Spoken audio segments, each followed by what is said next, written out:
I am in IT. I have a fairly niche title that everybody wants right now. I have 5 full-time jobs, 4 of which are Fortune 500 companies. If I manage all 5 for a year, I will make around $1.2 million in 2022. I made $16 an hour in 2016. I'm still struggling grasping the sheer amount of money dumping into my bank account. At the start of 2021 I got a new job. It paid around $70K, $105K to /170K, more than I was making at my previous job. I had the inside scoop from a previous coworker, so I was able to name drop and negotiate effectively. I was tempted to keep both jobs, since due to COVID both were fully remote. My fiancée is incredibly risk averse, so she talked me out of it. As I got situated in my new position, I became increasingly set on getting a second job. I played video games from 8 to 4, and sat in meetings barely paying attention. I've probably done around 15 hours of real work since I started in January of last year. In April I opened my resume to the world and by June I bagged job 2, $82 an hour. Holy crap. 2 jobs. I was giddy with the money, terrified of meetings overlapping, and horrified if they found out about each other. As I settled into job 2, I found the meetings to be tedious. There were around 4 hours of meetings each day for job 2.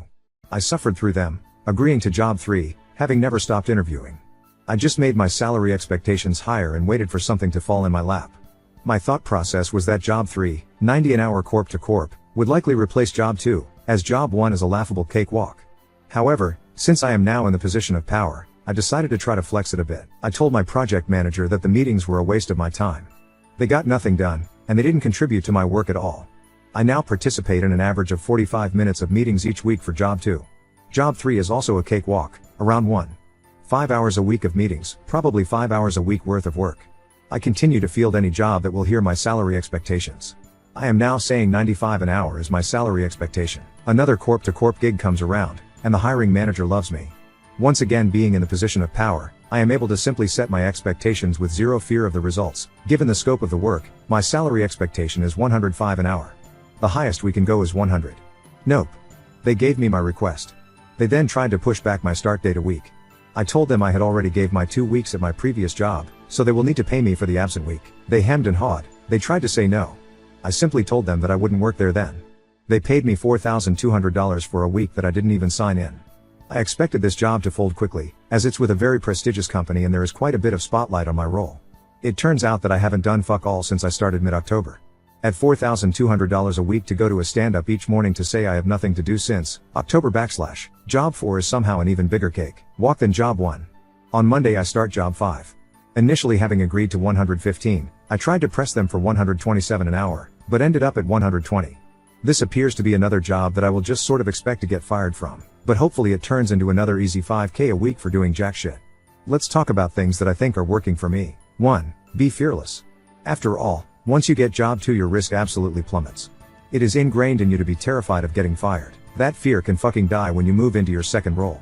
The amount of relief of not having to worry about what your boss thinks of you, or how you accidentally overslept and that might piss off some clown in charge, it all fades. It's beyond freeing. 2. Be willing to be fired. I have the luxury of having job 1 be a cakewalk with incredible benefits. So, from there, who gives a fuck about getting fired from job X? I try to keep job 1 happy, in the future probably not saying things like, I am going to actively find a new job lol, and don't really give a shit about the others. I try to do the absolute bare minimum to keep all the jobs, since replacing one is a pain, but any fear of getting fired just isn't there. 3. Flex your power. Be willing to say I can't make that meeting or this meeting is a waste of my time. People don't want to rock the boat. They don't want to do something that might be stupid. Use the fact that most people also want to do the bare minimum to get by. I have had zero pushback when I've asked meetings to be moved, or hey, I can't make the stand-up today. 4. Fuck having to defend yourself. Just say I can't make it. I have gotten zero pushback on this.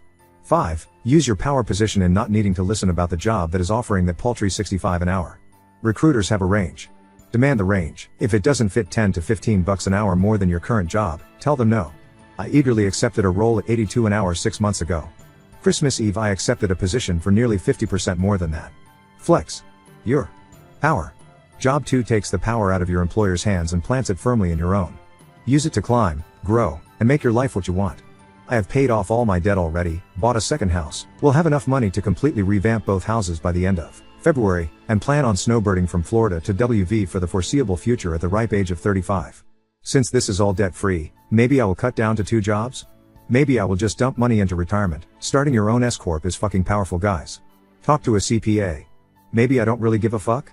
Because the world, for the first time in my life, is my fucking oyster. I'm more than willing to answer any questions. Even though I have 4 active jobs right now, I still play video games 4 to 5 hours a day. I have plenty of time. Hopefully this empowers someone to take the leap into this fucking incredibly positive lifestyle. Update 1. I'm pretty slammed with 5 jobs. I was in meetings all day except for 30 minutes yesterday.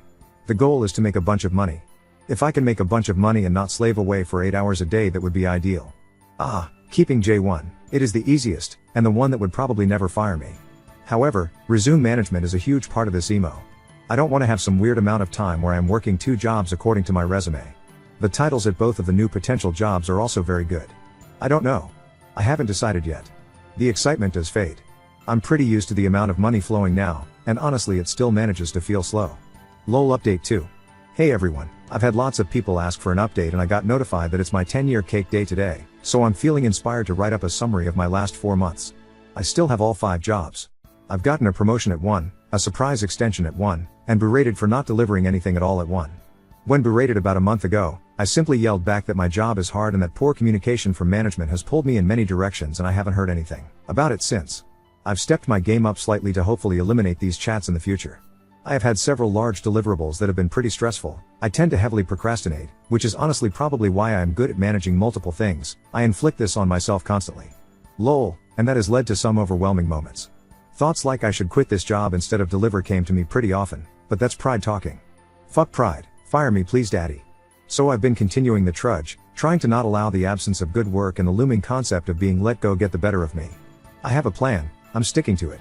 Job 5 turned into the biggest cakewalk of all. I get paid about $20K a month for job 5, have a nice extension into August, and have done about 3 hours of work, probably about 8 hours including meetings, since I started. This one is not going to last forever, but my boss and I jive well, and I am serving the purpose they want me to serve, so everyone is happy. I'm still playing 2 to 6 hours of video games every day, averaging about 15 hours of work. Editor's note oop clarified he meant per week, not day. I've started playing video games through meetings and paying even less attention than normal.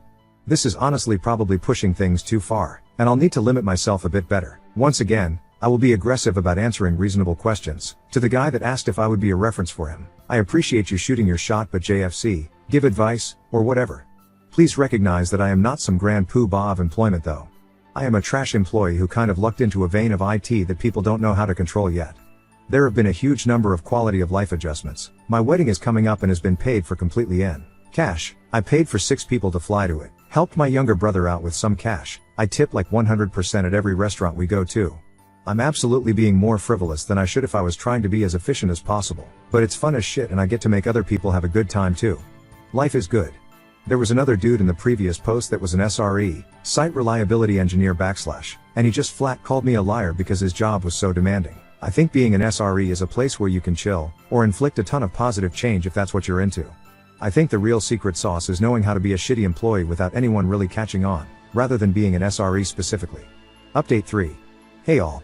It's been 8 months since my original post which can be found. My update post can be found, which was 4 months ago. Editor's note oops math is off here, but that's probably because they started posting in January 1, and now are posting in August 8 / To bring you, my beloved reader, up to speed, here's a rundown. At the start of 2022 I had 5 jobs making an estimated 1.2 mil/year. That estimate turned out to be bad. It was more like 960K. My update consisted of being wary about J2 being dissatisfied with me, J5 offering a dramatic contract extension, and the other jobs going mostly well. There have been 2 main moments that I would like to share with the group, and both of them include being let go. J2 I initially hated, due to their excessive meetings. As my beloved reader may recall, I pushed them aggressively about how those meetings were a waste, and they were significantly cut down. J2 was relaxed and I didn't do much at all. My leadership changed at about the 6-month mark, and immediately my new supervisor smelled the foul stench of a dogshit employee. At first I thought he was simply grumpy in general, but it turned out he wasn't interested in continuing my contract. He scheduled a meeting about 3 months into being my boss, and explained that he was frustrated that I don't deliver anything. I yelled back that my job is hard, and didn't hear much from him over the next 3 weeks.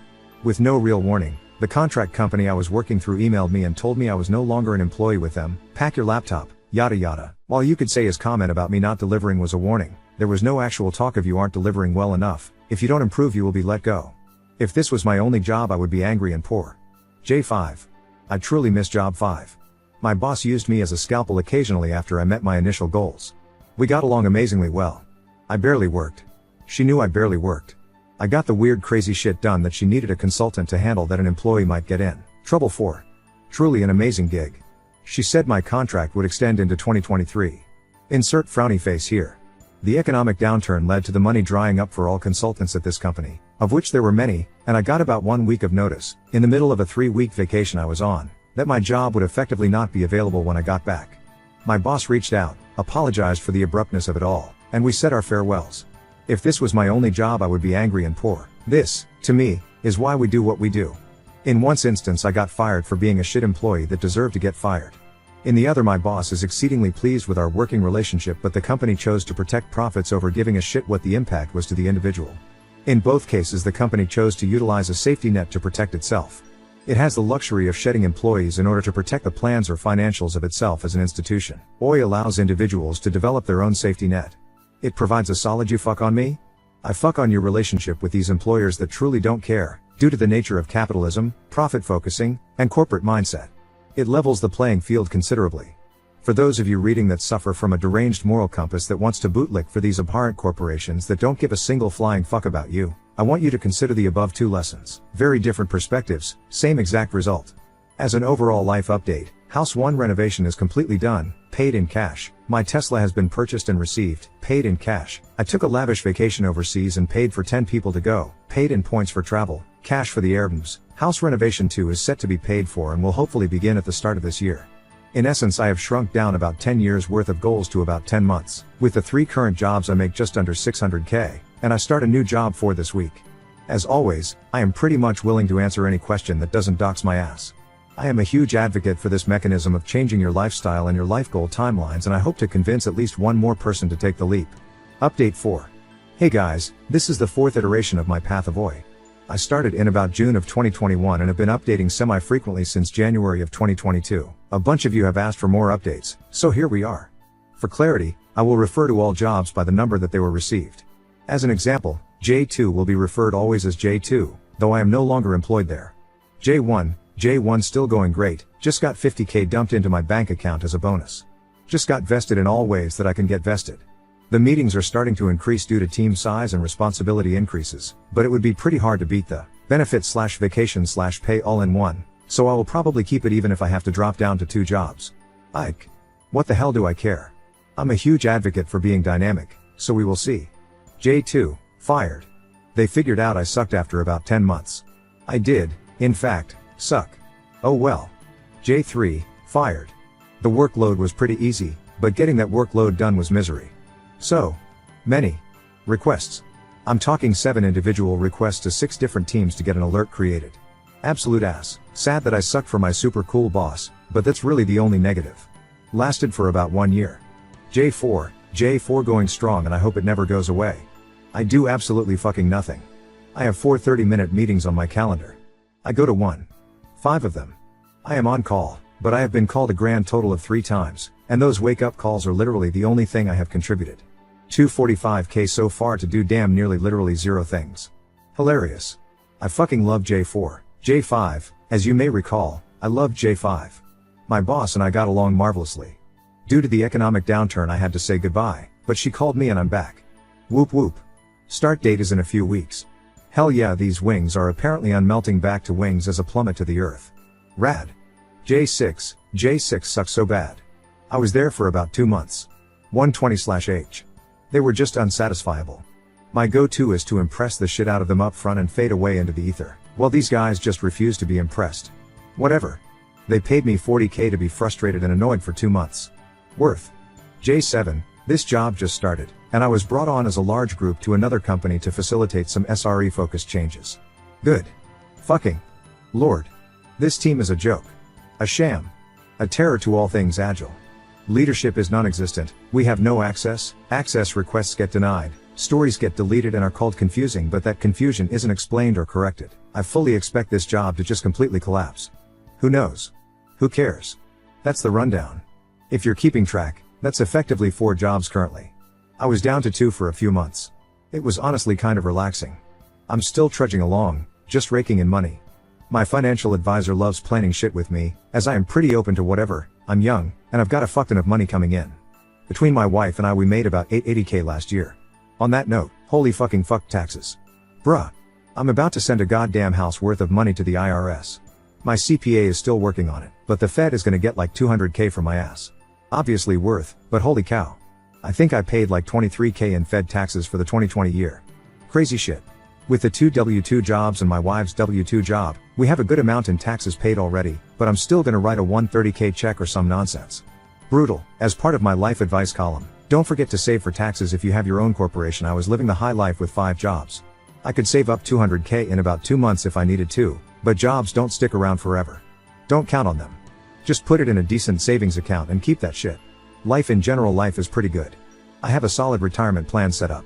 My arbitrary figure right now is to retire at 55 with a yearly stipend of about 230k until death with a before/after taxes wombo. Houses are sitting pretty, with a much needed facelift to one, and the other will start in the summer. I hired a buddy to learn how to be an engineer since I figured out how to set myself up and I like to help people. Dude is making 100k a year being a fucking rookie. Hilarious. I also get a nice tax reprieve from bringing him on as 1099, so that's nice. The hope is for him to kind of take over J7 if they ever get their own giant foot out of their own giant ass. Update 5. Hey everyone. Some of you may remember my original post here. I still get requests to update, and given that my J4 project was officially announced as closing at the end of September, I figured today was a great day to write out my experience, what I did with my money, and some closing remarks to fully close out this wild ride. This year, I've had 2 jobs. My original J1 is still my J1. I was promoted to principal and overall the amount of work I have to complete has significantly increased.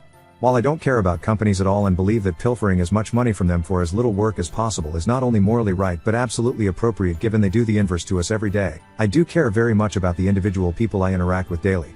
There are multiple juniors on my team that require substantial effort, which I am very happy to help coach them and assist in their career growth and navigation. My team's overall responsibility has also been much better defined and therefore it's been harder to hide in plain sight. I like the company, I like the work, and I like the team. I've never been proud of a place I've worked at before, and I believe that J1 has earned that pride and the trust I have placed on them by allowing it to become my sole job. J2, J4 from my original post, has gotten pretty gross. We were a team split in half by FTEs and contractors, 10 in total. We got a new manager early in the year who simply has no appreciation for how terrible the on-call is. We were all sharing the primary/secondary responsibility, so I was on call once every 2.5 months. That week is usually hell. You will get called on average 2-3 times a night. There were a few times where I worked for /30 hours straight. Absolutely brutal. One of my fellow contractors left for a different team and the new manager made the rest of the contractors be solely responsible for on-call. So now I am on call once a month, which is honestly so bad I thought about leaving just because of this, even though we basically don't do any other work. It simply wasn't sustainable keeping J1 happy while getting absolutely ass-blasted 7 days out of 28. Well, they have decided to end our contract at the end of September and expect the FTEs to now do that work. They are a good crew. I truly pity where their work life is headed. I am still passively looking for a new J2, but honestly right now I feel a fairly immense amount of relief. Unless something falls in my lap I will be working the single job until the market recovers. Having to actually earn a job through solid interviewing is so annoying. Lol. Below I will go over earnings, how I've benefited, where I fucked up, and where I succeeded. Hopefully it's interesting to you, or even something to learn from. Rough gross earnings, 2022, 360k 2023, 730k 2024, estimated year end, 450k net worth at the start, /90k net worth current, /1 million that's it. That's the sum total of 3 years of being OI. It's mostly been fun. I've learned a ton, mostly about how to manage people and expectations. My favorite moments have definitely been being able to tell people that should be told to fuck off, to actually fuck off. Now on to second story. Surprised my coworker with grocery gift cards after overhearing her struggles, fearing she might see it as condescending charity. I'm gifting my coworker some gift cards but I'm scared it's in bad taste. For some context, I recently started a new job in October and I'm still getting to know everyone. About a month after I joined the team, one of my coworkers joined us at my job and it turns out she's a returning employee. She had originally left but came back for reasons I didn't know. One day during lunch, she mentioned how she was cooking dinner so much and how she was getting kinda tired of some of the same meals over and over.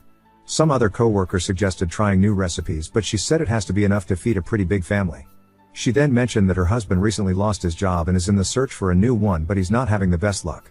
A few weeks later I asked if she was excited for Christmas, which looking back was a dumb question, and she mentioned she was worried about finances being a little tight and her kids not enjoying it as much. She's a lovely person, and without revealing too much, we work with kids and she's so amazing with them. I'm still in college and I went home for the holidays, so I told my parents. We've been so lucky this year, and we decided to get her 2 gift cards from 2 different grocery store chains at $100 each. I'm really worried she might find it offensive or that I'm looking down on her for charity, but my family and I really just want to spread the happiness and fortune we were given this year with others. My parents had financial troubles growing up and into adulthood and are so grateful they made it out. They want to help others in similar situations. I just want some advice about if I should give her this gift or not, out of fear of her not receiving it well. I don't want to talk to people Earl about this because I don't want to seem high and mighty or make it seem like I'm some saint who is doing this for the validation of others thinking I'm nice. I just need some real and honest feedback from strangers who don't know me to see if maybe I'm being overly friendly, something I have a bad habit of doing. Lol. I think I'm friends with everyone, or if this is a good gift. Update 1. I thought about anonymously, but since we don't have desks, only lockers/cubbies, it could create like an ethics issue where I'm going through to find hers, and maybe even guess wrong. Like I said in some comments, I really wanted this to be as private as possible. So what ended up happening was that she was in the playground kinda area with the kid she was watching. I was passing by with my kiddo and noticed her alone. She was blowing some bubbles for her kiddo and I was taking mine on a walk around the clinic. I mentioned I got her a small Christmas gift and if I should leave it in her locker. She told me exactly which one it was and told it was so sweet over and over. Don't worry though, our kiddos did not care about our conversation and probably won't tell anyone since they're nonverbal and really just wanted to get to their respectful activities. Lol. These kids love their walks and bubbles. Later on, she was leaving at 1, and I was leaving at 4:30, so when I was in the middle of a session with my kiddo, I felt some grab my shoulder and wrap an arm around me. My immediate reaction was to jump and turn around cause I thought it was a kiddo having an aggressive moment, but it was her slightly red and saying how nice and how much she appreciated it. I kept saying she was welcome and that I hope she has an amazing holidays. She said she would and squeezed my shoulder before leaving. To be clear, I left it in an envelope with a note explaining that I look up to her and this gift is not with pity but with admiration for her work ethic and dedication. I made a note so I wouldn't have to express those feelings in the middle of work, so I didn't make it uncomfortable, and so she could read it later. I didn't realize she was getting off so early, so she was able to read it faster than I thought. Still, she seemed happy and relieved, and that's all I can ask for. For some additional context before updating this post, she has been very open about her situation, even in front of the kids and leadership. I think that's something else that drove my admiration. She wasn't embarrassed because there was no reason to be. She wasn't gonna allow herself shame, and I feel like it made others respect her more. When family was struggling, they didn't want to reach out, making us behind on years we could have been doing better. If you're comfortable with sharing your stories with others, I say do it. If not, let this post remind you that you're not alone and that people care, even if you can't see them right now. With much love, Happy New Year, and Happy Holidays. Oop, reading a lot of these comments here and in the original made me tear up. All I wanted was to help, and I think I did a little bit. Thanks so much for the support and advice. Hi all. Op here, and for some reason I can't edit the post, but I just wanted to say thank you for all your sweet comments. I just wanted to reiterate really quick that I did this for her, not for me. And most of all for those of us who wished we could have gotten help like this, and for those who do need help. So if you see me like your comment complimenting me, no, I'm not doing it as an ego thing and agreeing, but thanking you for also being lovely people who see others struggling and want to help.